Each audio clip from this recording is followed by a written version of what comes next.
চাঁপাইনবাবগঞ্জে তীব্র লোডশেডিং, দিন রাতের অর্ধেক সময় থাকছে বিদ্যুৎবিহীন। এ নিয়ে মানুষের মাঝে চরম ক্ষোভ। পল্লী বিদ্যুতের কর্মকর্তারা বলছেন, যে পরিমাণ বিদ্যুৎ পাওয়া যাচ্ছে তা দিয়ে অর্ধেক চাহিদা মেটানো সম্ভব, তার ফলে লোডশেডিং। চাঁপাইনবাবগঞ্জ থেকে মোহাম্মদ নাহিদ হোসেনের তথ্য ছবিতে ডেস্ক রিপোর্ট।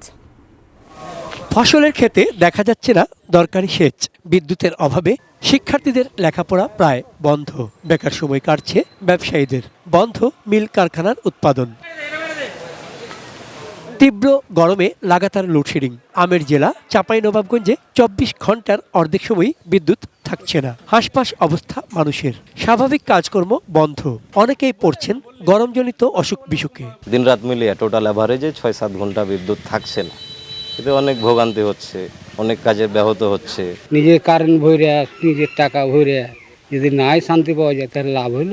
আমাদের কারেন্টটা তো আরামের লেগে নাকি কি ব্যবহারের লেগে, তো কারেন্টই 65% পর্যন্ত বিদ্যুৎ বিল সাশ্রয় করে আপনাকে রাখে প্রশান্তিতে। ওয়ালটন ফ্যান হাওয়া বদলে দেয়।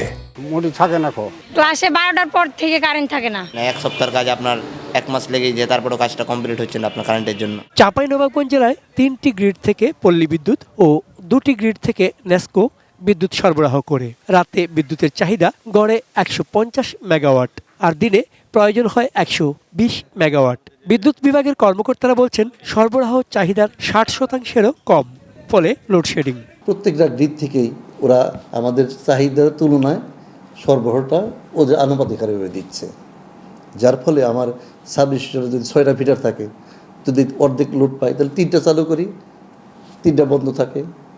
1 ঘন্টা পরে আবার ওই 3টা চালু করে এই 3টা বন্ধ করতে হয়। এভাবে চালানো হচ্ছে এখন। চন্দন পাল, ডেস্ক রিপোর্ট, ATN নিউজ।